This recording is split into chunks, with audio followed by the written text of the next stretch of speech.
So this additional slot is handled by Srimati Nisa Teresa John, who is an assistant professor, Department of English, Assumption College, Changanasheri, Kerala. I hope she is here, Srimati Nisa Teresa John. Yes, I'm here. I'm here. I can hear Yeah, you, welcome, Mina. ma'am. Welcome to this wonderful platform. Thank So you. the participants of this particular paper presentation is Aryamol Jensen, Bhaglakshmi Haridas, Sarika Sam, Alagananda Suresh, Marin Sarah Abraham, Kauljit Kaur, and along with Dr. Lakwinda Kaur. So these are the participants. So for participants, you have 10 to 12 minutes time to present your paper. So those who have any queries or any questions, you can post the questions in the chat box. So over to you, ma'am. Thank you so much. Thank you, Mina. Thank you so much for inviting me for this session. Thank you, BK College Amalagiri and Cape Cameron Trust. And I think we can straight away move on to the presentations as we are moving out of time. So, and also I just want to make sure, shall we have the discussions after the after all the presentations, or shall we have the discussions after each one? Which one do you prefer? Please let me know. I think we have got a question. One of the presenters have messaged now whether she can present her paper now. Vidya Basavaraj That's Bandi. Yeah, Uh, let me check and I will just reply it. Okay. okay, okay. So shall we move on to our presentations right now? Yes, ma'am. And what Yes. do you prefer? Shall we have the discussions after all the presentations, or do you want it right after each presentation? What do you prefer? I think it's better to present or discuss after the presentation, every presentation. Okay, so I think we can have all the discussions and after the presentations. So let me invite the first presenter, Ms. Aryamol Johnson. She is a student of BK College, Amalagiri, Kottayam, and her topic is the concept of feminist theory in the work A Doll's House. Hello, do we have the presenter here? Can you hear me? Hello, hello, can you hear me? Okay, okay, okay. Fine. Yes, ma'am, we can hear you, but Adam Johnson, I think she's not present here. Oh, We can. okay. So let me invite the second presenter, Ms. Bhagalakshmi Haridas, and her topic is the impact of feminism in the purple hibiscus. Bhagalakshmi, do we have Bhagalakshmi here? Yes, ma'am. I'm Bhaglakshmi Haridas. I'm currently pursuing my master's in BK College, Amlagiri, Kottayam, Kerala. So my paper is the impact of feminism in purple hibiscus. Um, so feminism in African novel has a long tradition as a literary movement that seeks to and succeeds in bringing about change in society, especially on how women are treated. It tries to discourage discrimination towards and humiliation of women and focuses its attention on their emancipation. This stands in stark contrast to the usual depiction of women in African novels as mere sex symbols, inferior beings who should do as instructed by men. Adichie's Purple Hibiscus is a feminist work that challenges the tendency of men to dehumanize women, and this is evident in the character of Mama, who exposes the African concept of an ideal woman. Um, one who stays silent in the face of humiliation, victimization, and brutality so as to be perceived as a good woman. And Now, talking about feminism or the concept of feminism, different writers, critics, and thinkers have defined feminism in different ways. And here, feminist theory aims to understand gender inequality. Much of feminist theory also focuses on the promotion of women's right and interest. Themes explored in feminist theory include discrimination, stereotyping, oppression, and patriarchy. This includes seeking to establish equal opportunity for women in education and employment. Then feminism in this novel, that Adichie's Purple Hibiscus is a feminist work that challenges the tendency of men to dehumanize women, and this is evident in the character of Mama, and who exposes the African concept of ideal woman, one who stays silent in the face of humiliation.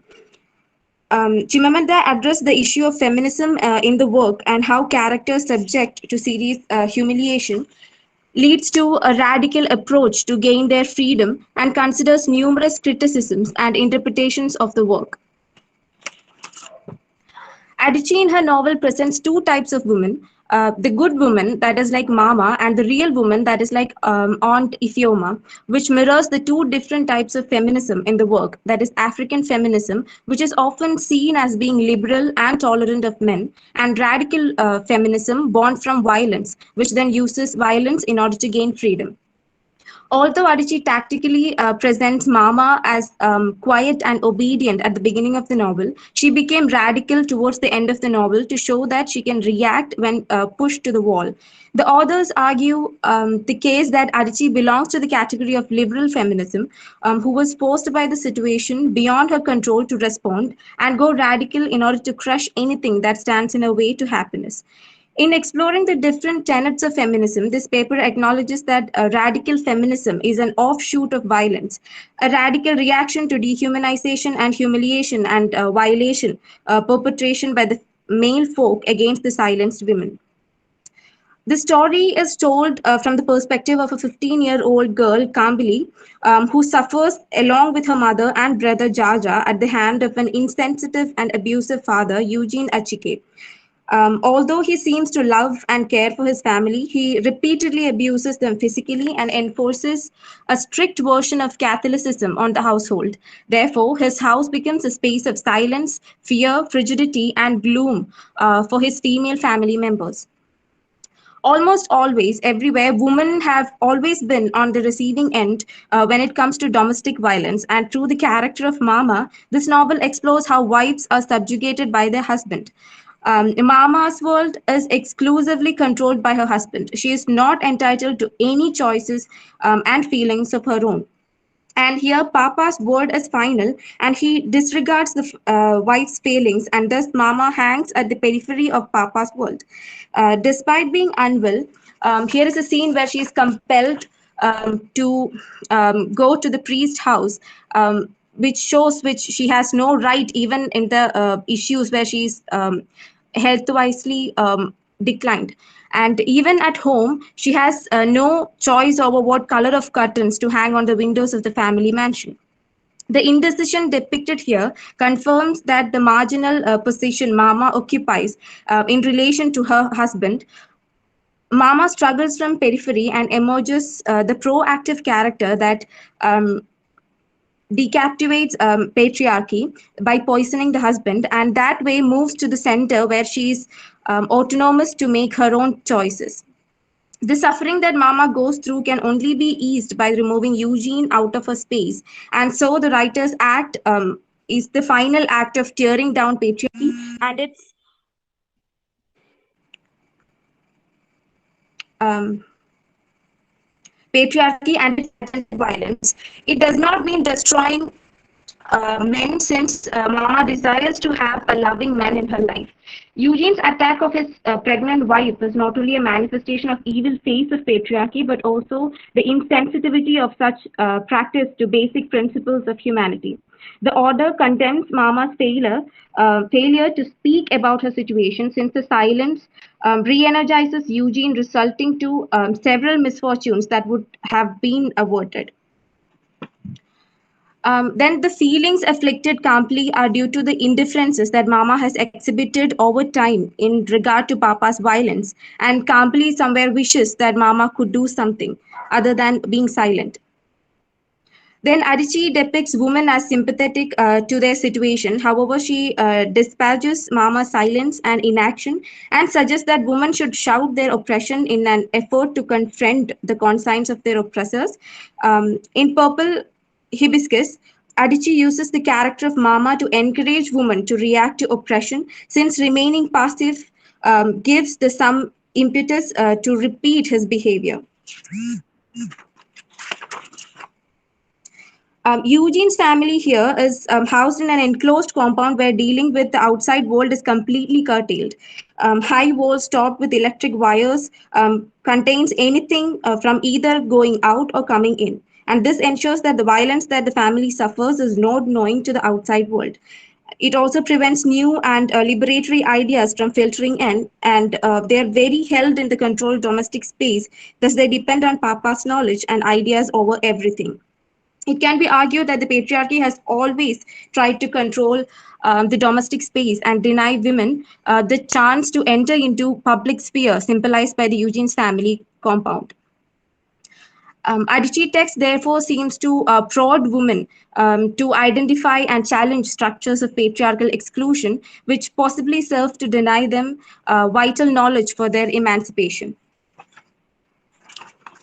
Then here is a character, Aunt Ifeoma, brings up her children, teaching them how to do all sorts of household tasks. She does not discriminate against the children on the gender lines, especially when assigning domestic duties. Adichie appears to challenge society to bridge in the socialization process where boys are treated differently from girls. The experience that Eugene's children have at Aunt Ifeoma's house in Sukka leads to a revolution. There is increased consciousness and desire for freedom at the domestic front for Jaja and Kampli. A considerable change in thinking and looking at the world has taken place because of the visit of Sukkas, and Kampli is able to identify the high goals Papa sets for them, contrary to Sukka, where Ifeoma allows the cousins to explore and scale their heights.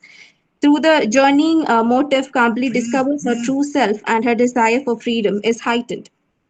And superimposing the two environments, Adichie advocates for upbringing like that of Ifeoma, where girls are not discriminated from boys and domestic chores are shared equally regardless of gender. The home, according to Adichie, should be a garden where different flowers bloom like Ifeoma's garden. And it is disturbing and helplessness and passivity that she finds that we can find here in this novel. And Adichie's voices calls upon women to identify all forms of social oppression and to go ahead and confront the same. And at the end of the novel, after Papa's death and Jaja's incarceration, Mama and Kambli takes over the management of the family and the family finances.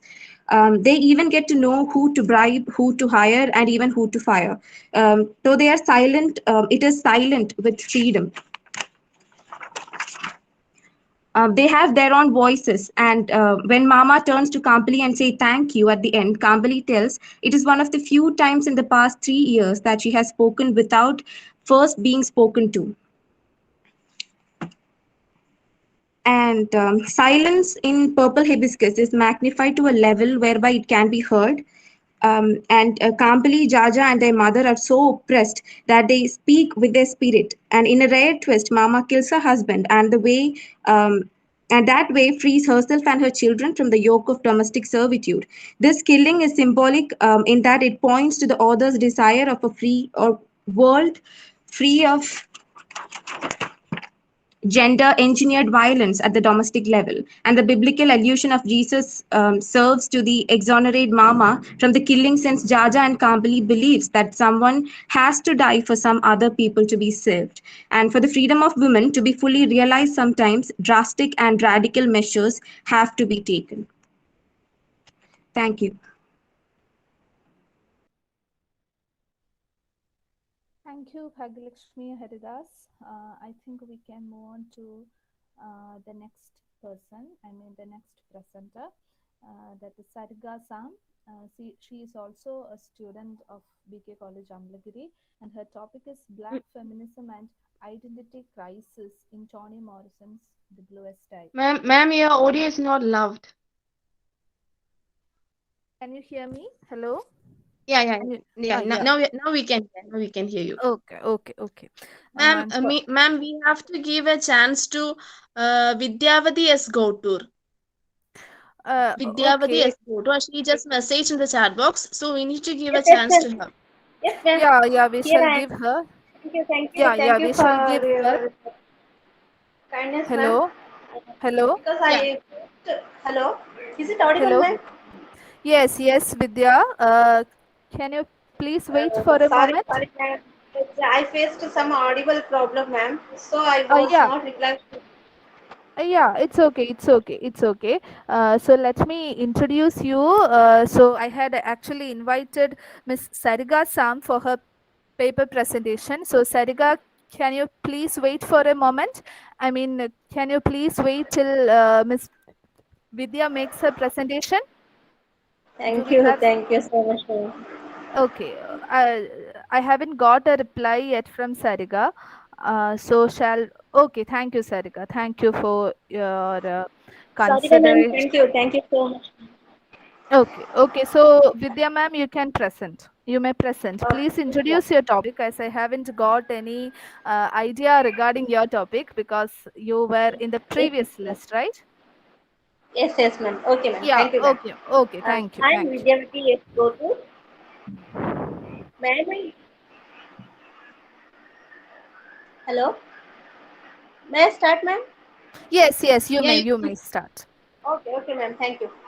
I am Vidyavati S. Kotu. I am Assistant Professor, Department of English, working in Government First Year College, Ilikal, which comes under Karnataka. And my topic is Modern Woman in Henrik Ibsen's play A Doll's House. Henrik Ibsen was a major 19th century Norwegian playwright, theatre director, and poet. He is often referred to as the father of realism and is one of the founders of modernism in theatre. Modernism was a way of thinking that started in the last half of the 19th century and continued into the 20th century. It was considered as a term that embraced the non conventional. In other words, this is a break from the traditional way of interpreting and creating. It is not limited to one discipline. At the time when modernism was at its peak, concerned advocates felt that there had been too much emphasis on order or chronology. So theirs was to break away from these. At a level, modernism was seen as an alternative to the use of bureaucracies. The elite as the source of inspiration was works of art, literature, and the like. In Ibsen's Doll's House, a drama written in the center of an 1879 middle class residential Europe, he portrays a female protagonist. In the culture with concern for fulfilling or more so depicting a socially acceptable image, Nora faces the limits of being a doll in her own house. Strength is to male, so has weakness is to female. In the beginning, Ibsen highlights the role of Nora, the role of a weak female, by how he portrays her role in her marriage. Her husband is pressured into his role by the patriarchal society of the Victorian age, and thusly forced Nora into the role of oppressed woman. It appears at first that Nora both and Torvald, or we may call him Helma, are content with assuming outdated, restricted gender roles set within their middle class marriage. But it soon becomes clear that Nora is not the ditchy bauble that Torvald thinks she is spendthrift. In the opening scene in first act, Torvald institutes for the audience is ownership of Nora as a pet when he says that it is his rummaging around. When did his squirrel get in? Torvald forces his wife to complain by calling her other patronizing names such as he's going to call her that my Wistrel and my little prodigal. An important feminine weakness in the Victorian age is society's requirement that men be responsible for the legal and financial affairs of women. Torvald keeps her in a subservient position by giving her no credit for understanding financial issues or for being able to manage money. And he fails in resisting the dictates of society as he is too full of pride and too accustomed by his society and his role into it to forgive Nora or misdemeanors made out of loving. Yes, men are built to do harder labor, but if given the chance, women can find a way around it. In extension and relation to the play, the character Mrs. Flynn enters the plot very early and refutes the idea that women cannot take care of finances and can do things without a man. She is basically an old childhood friend of Nora's who has come into town to look for work. Mrs. Flynn's husband died leaving her a widow and ultimately she is jobless. After Mrs. Lind was widowed, she took care of her dying mother and young brothers, offering them a better life while doing most of the work. Mrs. Lind became somewhat of a mentor since she helps Nora cover the secret money she owes Krogstad. In the early dialogues between Mrs. Lind and Nora, Mrs. Lind insinuates the doll's house theme by belittling Nora's meek way of life. Mrs. Lind enlightens. When Nora hears this is no less than heated, because even by her friend she is see has little more than a child. Mrs. Lynn not believing in Nora is also a driving force that pushes Nora to end her submission to her husband and societies. The problem of Ibsen's social drama is consistent through all his works. Ina Dalhousie is especially proud with the social problem of the passively assigned to women in male-oriented society. After considering the plight of Nora Helmer, he then investigated what would have happened if she had remained at home. In a doll's house, Ibsen is concerned with the problem of women's position in society. The theme that is more interesting to him in this play is the duties towards oneself and achieving the individuality and individual rights in the society. Indeed, in a patriarchal society which is controlled by men's rules, this is woman who should try to get her rights. A doll's house is a tragedy in which Nora leaves her house by slamming off a door to the world of new possibilities. She is going off to know her own responsibilities towards herself. This kind of self-realization, which usually leads to a new beginning, is one of Ibsen's main ideologies posted in his play. Nora opens her eyes and observes that her individuality and freedom have been taken in living with Torvald Helmer. Nora is a woman who will not go and living her life on illusions and with a strange man anymore. Helmer has lived according to the reasons and rationality of a man. His point of view is arranged based on power and order. For such a systematized disciplinary man, a reputation is more important than sacrificing himself for the family life. Now he sees that only the hope of a miracle is left since reason no longer accomplishes anything. Nora's winning for individual freedom is for self development, whereby she is to become a person in her own right and also in the sight of others. She has discovered painfully that she has treated as a nullity and that this must be changed. Parenthood has been a kind of adulthood in literature for many years.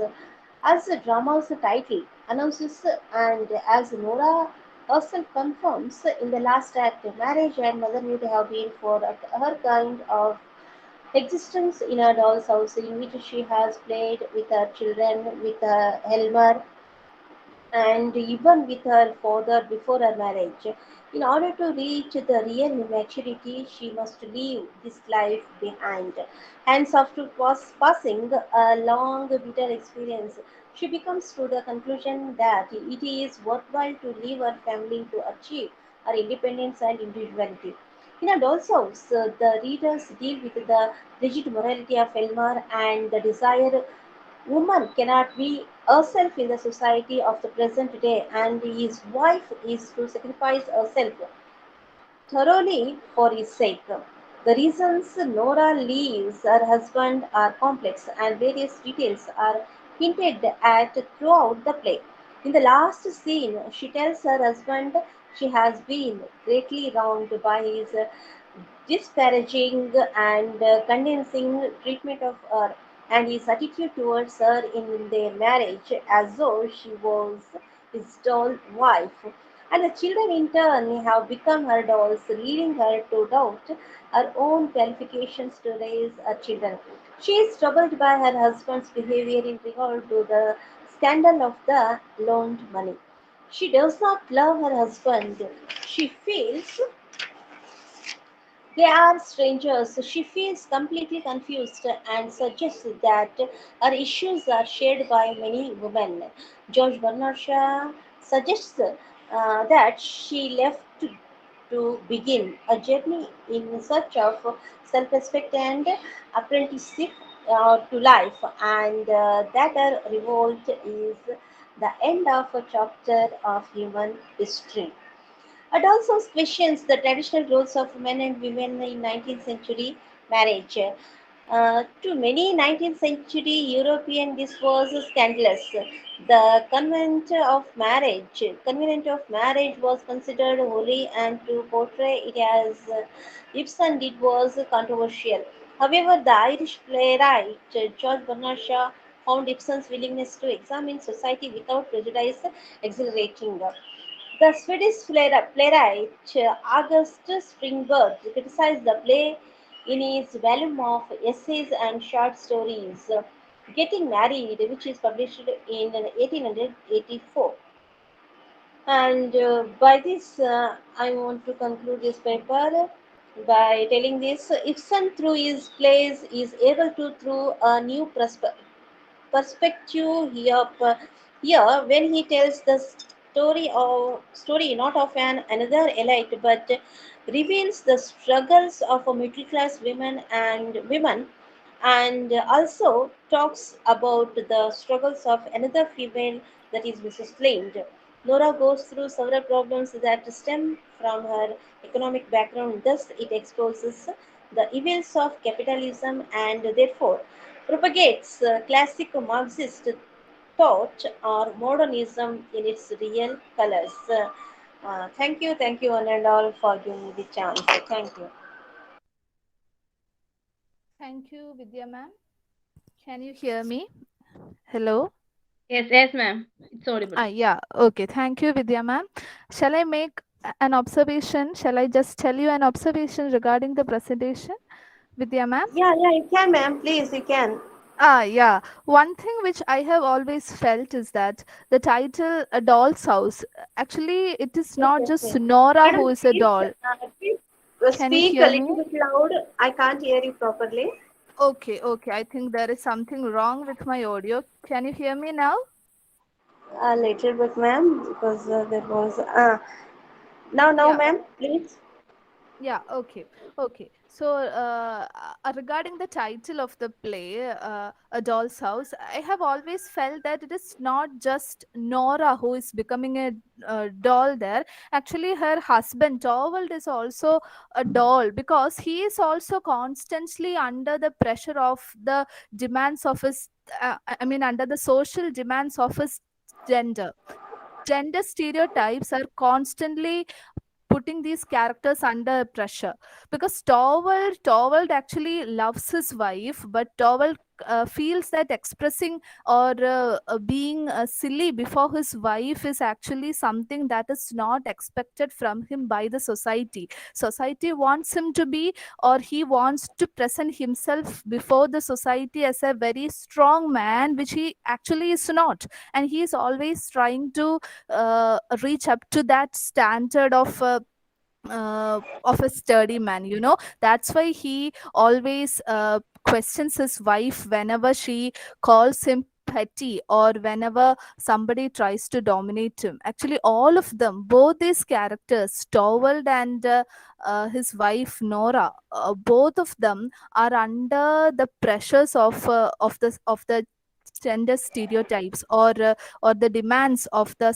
society. So both of them are becoming dolls, but being a woman, she's doubly oppressed. She's oppressed by her husband, and also she's Absolutely, oppressed. absolutely. I agree with you, ma'am. But one thing, is doll in the hands of society and laws, but she is in doll in the hands of her husband, and that is male dominant society. That is her husband and her father. Before her marriage, she was doll in her father's hands, but after marriage, she is feeling that she is doll in her husband because she did all the things. She well, of course, I do agree with you that he is also doll. But you see, here she protests. Here in this play, we are going to see that how this Ibsen is going to portray this character. That is, she is a prominent and she is the main role. We may call her as a hero of the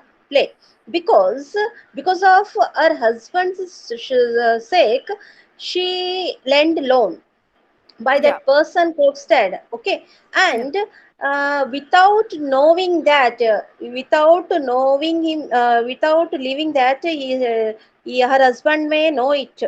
That is, she makes it hide from her husband, even though if Krogstad doesn't enter in their life, that she might have that debt may be fulfilled by herself only.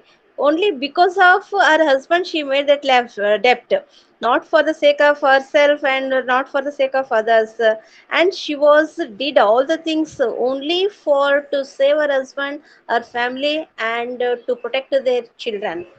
But he didn't recognize, he didn't given us a little respect to that. That's why here I think so. But I do agree with you also, ma'am. He is also doll in the hands of society laws. yeah, yes, I agree with you, ma'am, because actually the character of Nora, she is actually doubly oppressed because she's a Yes, woman yes, and ma'am. Yes. she is oppressed. She is under the pressures of the society just like her husband, but she is not accepted. I mean, she is not being given the acceptance by her husband that she gives him back, right? Yes, yes, ma'am. Yeah, so that was Yeah, just an because observation. only one thing, ma'am. Because Yeah, of only that reason, she wanted to save her husband's life. She made that forgery also.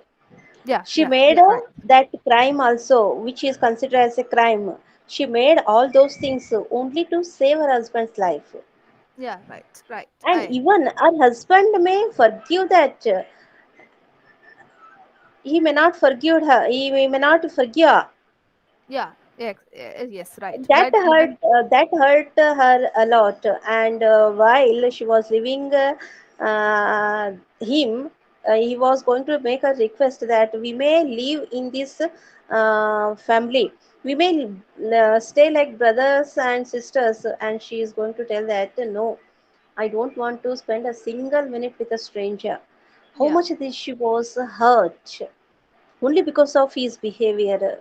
He might have understand her. I think so, ma'am. Please. yes. Oh no, it was a beautiful presentation, Vidya ma'am. Thank you so Thank, much. thank you, ma'am. Thank you Uh, for the chance, ma'am. Thank you. Thank you, thank you. So shall we move on to the next presenter, Sariga? Hello, Yes, Miss. Sariga. Yes, ma'am. Yeah, are you Yes, okay ma'am. with the? Can you hear me? Okay. Yes, Okay, I Miss. am here. Okay, I request all the participants to limit your presentations time, okay? And we can also limit the time of our discussions because we are running out of time. So, Miss Sariga, please start your presentation. Okay. Okay, ma'am. Good evening to all. Hope that I'm audible. Let me first share my screen.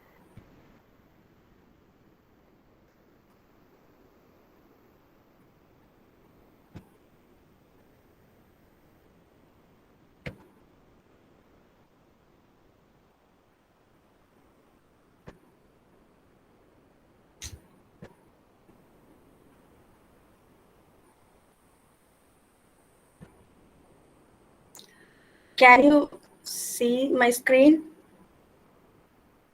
Yes, yes, yes. Yes. Okay. I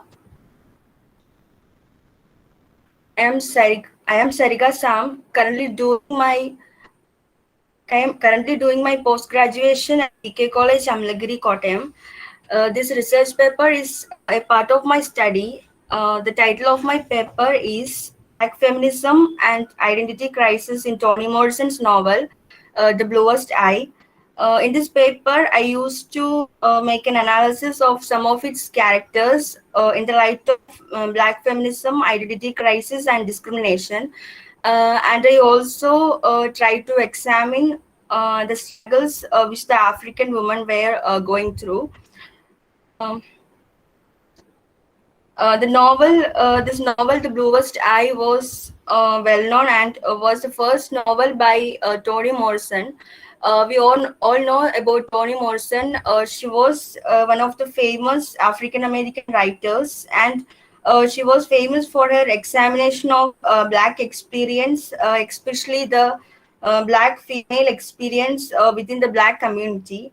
The novel centers a victimized adolescent Black girl and her sufferings.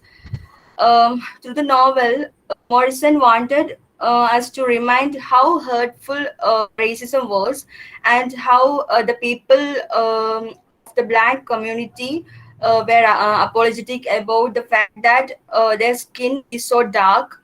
Morrison was also deeply concerned about the plight of women and how Black women struggles both mentally and physically.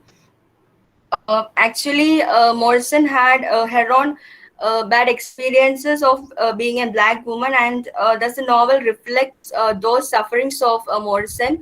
So it can be it can have a autobiographical base. So, in this novel, we find that the events are not presented in a chronological order, though it was divided into 4 seasons of a year, such as autumn, winter, spring, and summer. The story was portrayed to the voice and memories of two narrators, and one is an omniscient narrator, and the other is the character of Claudia. And there we can see two families, the Bigelow family where the protagonist Pecola belongs to, and there is MacTier family where the character of Claudia, the young Black girl, belongs to. Now let's go to the characters and further analysis. The protagonist of the novel was, as I said, Pecola Breedlove. She's a young Black girl who belonged to the Black community. She considered herself as an ugly one, and she hated the so-called ugliness of her race. And she used to admire the white, and especially there is a young white actress who named as Shirley Temple, and she used to adore or admire this Shirley Temple, this white girl, and Pecola wanted to have blue eyes like Shirley Temple, and she continuously prayed for that blue eyes to be admired as a white. And Pecola thought that beauty means what we see from outside rather than what from inside. And in my thought, I feel that she was oppressed within her thoughts, these stereotypical white notions of the society and all. And she was oppressed in that state of her. And we saw that we can see that she was raped. She was a victim of rape, and she was raped by her own father, Coley. And then we have the character of Claudia, the one who hates the white dolls, and she opposes the white domination in some ways, and in barely she opposes the white domination, as she doesn't admires the Shirley Temple. We can see she doesn't admires Shirley Temple as Pecola does, and she hates Shirley Temple. And the Pecola's desire for having blue eyes, she doesn't wanted to have blue eyes like Pecola or admires the whites more. But Claudia defines black society's this worship of white images as a complex self-hatred. So we can, in all these through all these characters, we can see that Claudia is somewhat opposing the white domination. Then we have the character of Coley, the father of Pecola, and here he was racially humiliated several times. At first, we can see that here when he having sex with a girl named Darlene, he was forced to do that act again in front of some whites and who entered there, and he forced to obey their rude behavior or obey their rude commands. And we already saw that he raped his own daughter Pecola at the end of the story, and Pecola became pregnant with a baby who dies born prematurely.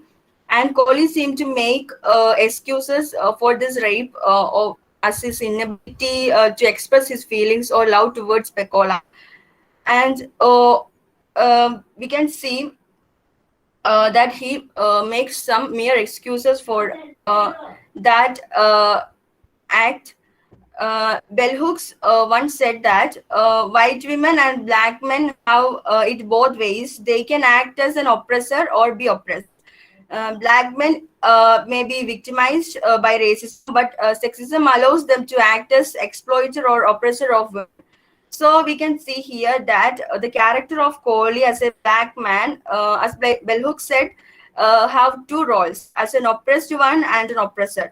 He was an oppressed one when, on the basis of the race of a black, as he belongs to a black community, he was an oppressed one. And when we see, so that when we analyze him as an oppressor, we can see that he was raped his own daughter and he was an oppressor to woman there on this gender basis. So when consider when, as Bell Hooks says, when we consider white women, we find that she also have two possibilities or two possible roles, because she also have the two roles as oppressed one and an oppressor.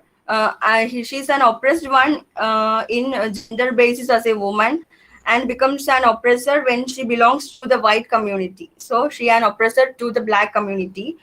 But our point is that when we let's think about Pecola or the black woman, we can see that she have only one position or one state of the oppressed one. She is the oppressed one, and she can't have. She is not possessing any state of an oppressor. So she's oppressed one in a racial basis and in a sexual on a sexual basis. Sexual basis, she was oppressed by these two states, and everywhere she seems to be oppressed. All these incidents shows that how woman suffers physically, and how the man took upper hand over them and making them inferior. Uh, and Hooks explains further. Hooks thoughts explains further about feminism as a struggle to end sexist oppression. Its aim not to benefit solely any specific group of women or any specific particular race or class of women. It does not privilege women over men. And that is all means that it should feminism should treat as an struggle, like a struggle for an equal treat of all sex. And then the character Pauline Breedlove.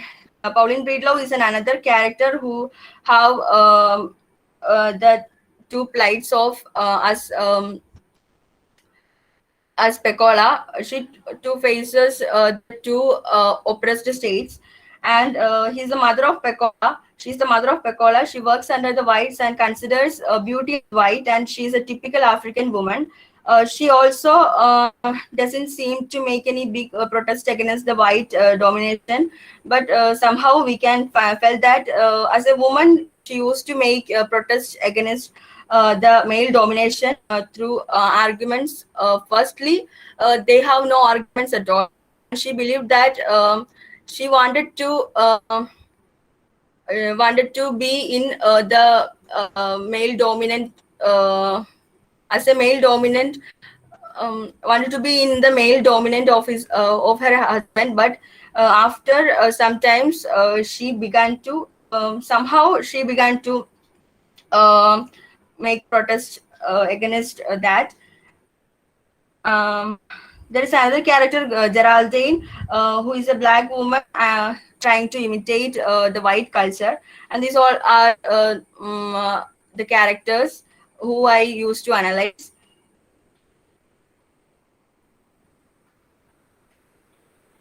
Then, as a conclusion, I have to say that the characters of the novel are the people who barely struggle to survive, and there is the use of the word master, which refers to the white and also the male domination. And the female characters in this novel undergo sufferings on both the basis of race and basis of gender. All of them undergo oppression, and we see that Pecola is going mad at the end. The novel is an example of black feminism. Racism and identity crisis, and it also highlights the themes of social class, love, sex, discrimination, women, and femininity. The feminist analysis of Blue Sky seeks to read lessons from a racial and cultural perspective. The novel depicts various stages of a woman's development, and feminism in United States has never emerged from the women who are most victimized by sexist oppression, women who are really beaten down mentally, physically, and spiritually. Women are uh, powerless, and they are a silent majority. So Morrison, in this novel, tried to express the suffering of black community, mainly black women. And I have to say that all human beings should not be considered or discriminated in means of their race, color, or gender, and all are equal. This is all about my seminar, and thank you.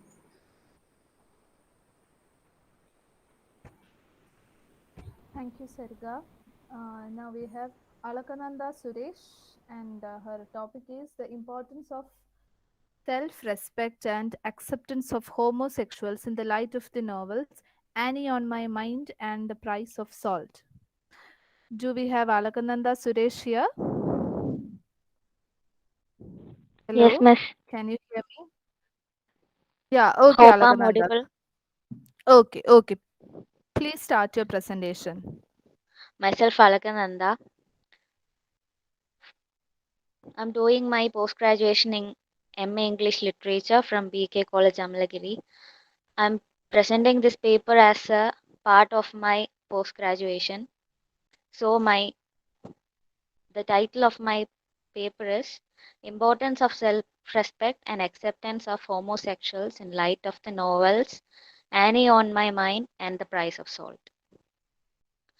I wanted people to know we were together, but only the ones who wouldn't hurt us for it. An Irish novelist, Naoise Dolan, said this. She herself was a homosexual and faced a lot of bullying since high school. Self respect and acceptance is the best way to survive in the society as a homosexual. Homosexuals are normal human beings who just get attracted to the same sex. They should be respected and treated in the same way in which all others are being treated. Nancy Garden was an American writer and is best known for the work Annie on My Mind. It is one of the most important works in lesbian literature. The novel is about the romantic relationship between two girls, Liza Winthrop and Annie Kenyon, and the struggles they had to face to be together. Nancy Garden gives a clear image of what homosexuality is, and after all, love is what matters. The Price of Salt by Patricia Hicksmith. It was published under the pseudonym Claire Morgan. Patricia Hicksmith was an American novelist and short story writer known for psychological thrillers. The novel portrays the relationship of Therese Belivet and Carol Aird.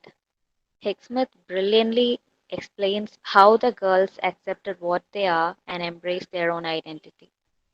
The paper deals with the struggles of homosexuals in the society and the importance of acceptance and self respect of homosexuals.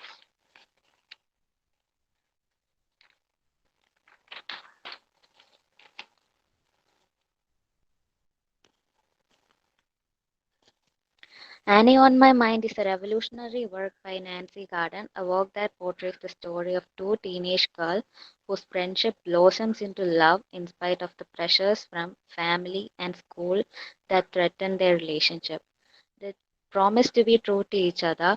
On the other hand, The Price of Salt is a novel by Patricia Highsmith based on a true story taken from her own life, an unexpected encounter between two lonely women that leads to a passionate romantic relationship. Even though they came to a hard separation, they got back together at the end of the novel. In Annie on My Mind, the relationship of the teenagers was not accepted. We can see Lisa getting expelled from school for being in love with Annie, and the friends who try to impel Lisa to leave Annie. Both of them had to face much issues just because of a single reason that they loved each other. What I discovered till now is that people really don't accept love if it is not between a man and a woman. There are changes in the views of the society, but people who support the homosexuals are very few in number. Some of the people still think that a relationship and marriage are only to protect the bloodline. Whereas in The Price of Salt, the two women defy the rules and embrace what they are. Then Harj, Carol's husband, who is suspicious of their relationship, hires a private investigator who follows them to gather evidence that could be used against Carol in the upcoming custody hearings. Carol had to leave Therese for her daughter. Here, the couple got separated because of the greedy nature of Harj, who tried to take advantage of the relationship. The homosexuals are exploited and tortured in many ways. It is so sad to find out that they were punished for loving someone from their own gender.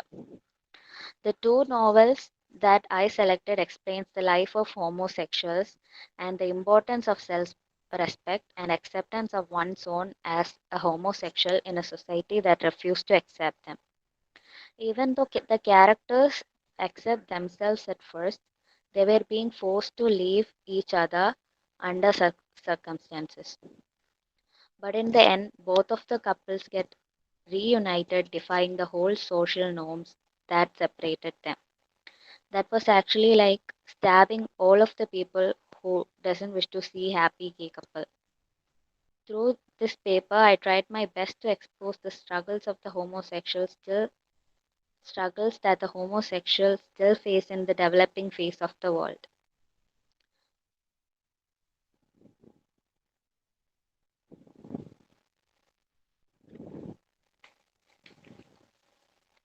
Hello. Hello. Yes, miss. Have you finished your paper? No, miss. Okay, continue. Sorry for the interruption. It's okay, miss. The realization, hardship, and union in Annie on My Mind. So I'm going to read a little portion from Annie on My Mind.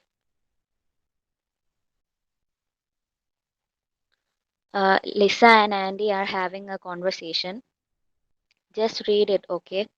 I did read the book, and Annie read it, and it helped us discuss the one part of ourselves, we had only talked around so far. We read other books too in the next week, trying to pretend we weren't there when we checked them out of the library, and we got terrified.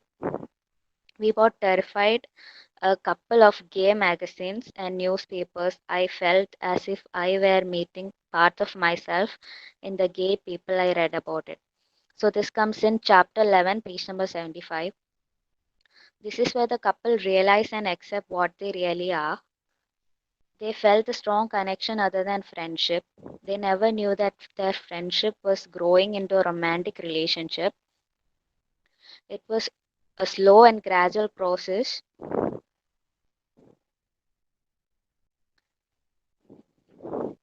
Discovering one's own sexual orientation is an important phase in the life of a human being. This phase have a great role in the development of an individual. Once you discover what your orientation is, you cannot change it, but you can accept it and move on. Feeling for someone is a normal human instinct. The need of being loved and to love someone is normal. Gender doesn't matter until it's the right person you're looking for. Oh my God, I said then. They are gay, Miss Stevenson and Miss Whitmer. They are like us. So this comes in the chapter 13, page 80. This is where the two teenage girls find out their teachers who were teaching them were also gay. These two teachers influenced them in their union, and these two teachers let them know what is the need of